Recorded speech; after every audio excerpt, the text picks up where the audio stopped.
नमस्कार। Real life discovery India TV के माध्यम से आपको दिखाया जा रहा है पानीपत सेक्रेटेरिएट के पास में डॉक्टर भीमराव अंबेडकर भवन एवं लाइब्रेरी का निर्माण किया जा रहा है। समाज के कुछ लोगों द्वारा भवन निर्माण में बाधा पहुंचाने की भी कोशिश की जा रही है। उसके बावजूद भवन निर्माण का कार्य जोरों पे है। इसी उपलक्ष्य में प्रोग्राम की आयोजन किया गया। आए हुए अतिथियों का फूल मालाओं से स्वागत किया गया। देखिए कुछ लोग अपने समाज में ऐसे हो जाते हैं, जो लोग अपने परिवार का ही निर्माण नहीं कर सकते, वो समाज के लिए क्या करेंगे। समाज में ऐसे लोगों का कोई भी औचित्य नहीं रहता। समाज में मिलजुल कर काम करें। अब आपके बीच में हमारे माननीय श्री सूर्यभान जी कटारिया और सूर्यभान जी अपने तहसीलदार रिटायर्ड मंच पर आए हैं। उनके तालियों सहित स्वागत किया जाए। हमारे समाज के जुझारू नेता सूर्यभान जी कटारिया आपके सामने अपने विचार रखें। सर्वप्रथम सभी को जय भीम। संत शिरोमणि गुरु रविदास भगवान की जय, महर्षि वाल्मीकि जी की जय और संत शिरोमणि कबीर महाराज की जय, सभी साधु संतों की जय, सभी महापुरुषों की जय। आप सभी इस प्रांगण में बाबा साहब का, गुरु जी का, उनकी शिक्षाओं को गुणगान कर रहे हैं। मैं सभी उपस्थित महानुभाव को सादर प्रणाम करता हूं। हम लोग भी आज राष्ट्रीय अनुसूचित जाति आयोग भारत सरकार के माध्यम से और जिला प्रशासन के सहयोग से जो यह भूमि का विषय उलझा हुआ है, इस विषय को विस्तार से संज्ञान में लेने के लिए मैं आया था। मुझे पता लगा कि समाज के सब लोग यहाँ एकत्रित हैं, भंडारा है। बड़ी अच्छी खुशी की बात है कि हम लोग अपने सामाजिक जागृति के लिए, सामाजिक एकता के लिए, अपने भाईचारे को कायम करने के लिए इस जगह उपस्थित हैं। कुछ प्रशासनिक उलझनें थी, कुछ दिल्ली से हम लोगों ने प्रयास किया उनको सुलझाने का, कुछ उलझने और हैं। हम लोग लगे हैं इस सारे विषय को किस प्रकार बेहतर तरीके से यह विषय सुलझे और जो समाज को, जो हमारा जस्टिस था, जो पीछे भूमि थी, चमारान शमशान की भूमि थी, वही विषय हम लोग आगे बढ़ा रहे हैं ताकि बाद में कोई वाद विवाद हम लोगों के बीच ना आवे। तो हम लोग प्रशासनिक अधिकारियों के साथ भी, माननीय कलेक्टर साहब के साथ और सब हम लोग आए अभी, बल्कि कुछ अधिकारियों के साथ एक बार मौके का निरीक्षण भी हो जाए और उसके बाद हम लोग बैठ के भी कैसे ये चीज़ बाद में किसी उलझन में तब्दील ना हो और यह स्थायी समाधान हो जाए, इसके लिए हम प्रयासरत हैं। और मैं आप लोगों से भी यही आग्रह करूंगा कि समाज हित में हम लोगों का कोई सरकार से, प्रशासन से कोई विवाद नहीं है। हम लोगों का संवाद है, बातचीत है।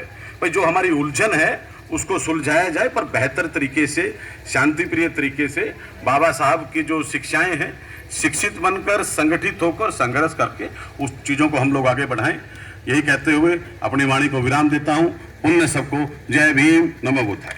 मेरी मातृशक्ति, मेरे सम्मानित बुजुर्गों, मेरे नौजवान साथियों, सभी साथियों को मेरा क्रांतिकारी जय भीम। सबसे पहले तो साथियों में उन लोगों से ये कहना चाहता हूं जो आपस में झगड़ रहे हैं। राजस्थान के जालौर में हमारे 7 साल के मासूम को पानी पीने को लेकर जान से मार दिया। अगर आपको लड़ाई लड़नी है तो वहां जाकर के लड़ें, आपस में ये लड़ाइयां ना लड़ें। ये समाज की जगह है और समाज की रहेगी। और मैं अंबेडकर सेना के राष्ट्रीय अध्यक्ष चौधरी नेमपाल बरवाला जी को जय भीम करता हूं, जय भीम बोलता हूं, सादर प्रणाम, और ये विश्वास दिलाता हूं कि इस जगह पर विशाल बिल्डिंग का निर्माण होगा। साथियों, बाबा साहब अंबेडकर ने हमें जीने का हक दिया। आजादी जो हमें दिलाई बाबा साहब अंबेडकर ने दिलाई, क्योंकि हम तो आजादी के बाद भी गुलाम थे। और मेरी माताएं, मेरी बहनें पीछे बैठी हैं। असली जो आजादी मेरी माताओं को, मेरी बहनों को दिलाई वो बाबा साहब अंबेडकर जी ने दिलाई।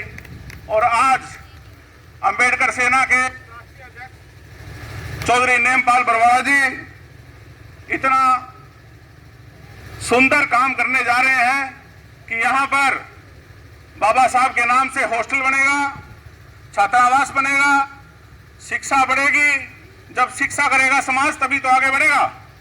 और साथियों, मैं सामाजिक न्याय एवं अधिकारिता मंत्री माननीय केंद्रीय मंत्री श्री रामदास अठावले जी के यहाँ से आया हूँ। आपके हरियाणा का प्रदेश का अध्यक्ष हूँ, रिपब्लिकन पार्टी ऑफ इंडिया का। और आपको ये विश्वास दिलाता हूँ कि यहाँ पर जितना भी खर्चा आएगा सारा खर्चा हमारा मंत्रालय देगा, चाहे कितना भी खर्चा आए। और श्री बरवाला जी जो काम कर रहे हैं ये सराहनीय है और किसी से डरने की जरूरत नहीं है।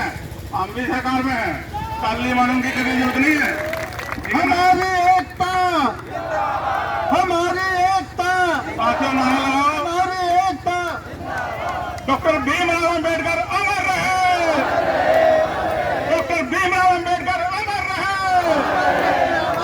गुरु राम रविदास शक्ति अमर रहे, गुरु रविदास शक्ति अमर रहे, जय जय जय जय जय भीम, जय जय जय जय जय भीम। ये लड़ाई लड़नी है। इसी के साथ मैं अपनी वाणी को विराम देता हूँ। सबसे पहले तो मैं आप सब लोगों को हार्दिक शुभकामनाएं देता हूं। जो इतना बड़ा कार्य आपके समाज ने आज भाई नेमपाल जी के नेतृत्व में इस जमीन के ऊपर श्री भीमराव अंबेडकर भवन बनाने के लिए निर्णय लिया है,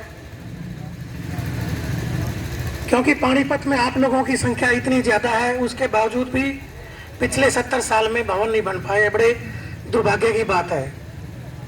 आज भाई नेमपाल जी, देशराज पुनिया जी, ओम प्रकाश पुनिया जी और सभी आपके समाज के प्रबुद्ध व्यक्तित्व जहाँ यूँ विराजमान हैं, दयानंद जी, तिलकराज पुनिया जी और भी सभी साथी यहाँ विराजमान हैं, जिनका समय समय पर आशीर्वाद और प्यार मुझे मिलता रहता है। भाई सोनू जी के ओजस्वी भाषण को सुनकर आज इस बात का एहसास हो गया कि ये समाज किसी भी प्रकार से पीछे रहने वाला नहीं है। और इसके साथ साथ भाई ने तो आप लोगों को आशीर्वाद दे ही दिया, मैं भी आप लोगों के बीच बड़े भाई देशराज पुनिया जी और सभी मेरे जितने बुजुर्ग हैं उस सबके आशीर्वाद से मैं आश्वस्त करता हूं, जिस प्रकार की ड्यूटी समाज की तरफ से मेरी लगाई जाएगी मैं उसको पूर्ण करने की पूरी कोशिश करूंगा।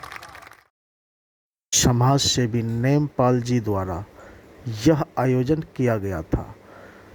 आयोजन सफल होने उपरांत भंडारे का भी आयोजन किया गया, जिसमें आए हुए समाज के सभी व्यक्तियों ने भंडारा ग्रहण किया।